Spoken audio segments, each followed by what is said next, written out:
চলো তোমাদের সাথে একটা ভিডিও শেয়ার করি। দিনটি ছিল 1 মে। তো অনেকদিন পর মামাবাড়ি এসেছিলাম ঘুরতে। তো হঠাৎ করে আমার কাছে একটা ফোন আসে একটা ব্রাইডাল মেহেন্দির জন্য। তো লোকেশনটাও আমার কাছাকাছি ছিল, সেই জন্য আমি আর ক্যান্সেল করিনি। যেহেতু আমি তো এখানে থাকি না, আমার বাড়ি যেহেতু মণিপুর, তো ওখানে যারা আমাকে চেনে জানে তারা তাদের স্পেশাল দিনটাতে আমাকে কল করে মেহেন্দি পরানোর জন্য। কিন্তু কী বলো তো, আমি তো থাকি অনেকটা দূরে না, কলকাতা। তো ওখান থেকে আসাটা না সম্ভব হয় না। যখন এখানে থাকি তখন আমি চেষ্টা করি।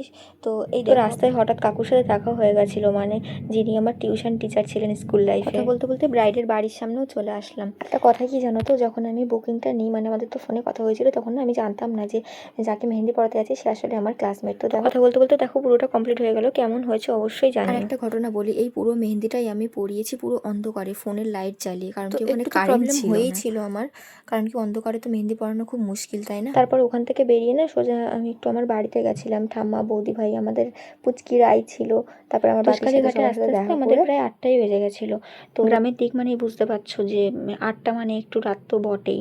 তো যাই হোক, আমরা তুষখালী ঘাটে না অনেকক্ষণ দাঁড়িয়েছিলাম, মানে নৌকা কিছুতেই আসছিল না। তারপর অনেকক্ষণ পর প্রায় 8:45টার দিকে একটা নৌকা পেলাম। তারপরে সেখান থেকে সোজা মানে মামাবাড়ির উদ্দেশ্যে চলে আসলাম। এখানে একটা ঘটনা ঘটেছে। ব্যাপারটা হয়েছে, আমি ওই নিচের গলায় ফাটা গলায় একটা গান গাইছিলাম, ঠিক আছে? গান গাইতে গাইতে হঠাৎ করে মনে পড়লো একটা ভূতের গান করি, ঠিক আছে? তারপরে তোমরা নিজেরাই শোনো আমার ফাটা গলায় একটা গান। গুমনাম হে কই ভাই বদনাম হে কই। এই গানটা আমি করছি আর আমার ভাই মুখে ভূতের মতো একটা আওয়াজ করছিল। আমি ভয় পাচ্ছি, আমি বললাম হ্যাঁ এই চুপ কর। ও বলছে গানে সুর দিতে হবে না, তুই তো গান করছিস, কোনো সুরই নেই। শেষে আমি নিজেই ভয় পেয়ে গেছি। তো যাই হোক, দেখো কথা বলতে বলতে প্রায় বাড়ি চলে আসলাম। আর এই যে এই ব্যক্তি যাওয়ার সময় তোমরা ভিডিও শুরুতেই দেখতে পেয়েছো যে ও কেমন প্রথমে ঘাড়ে চাপলো।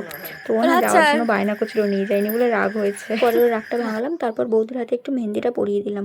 মেহেন্দি এবং আজকের ভিডিওটা কেমন লাগলো অবশ্যই জানিও। বাই।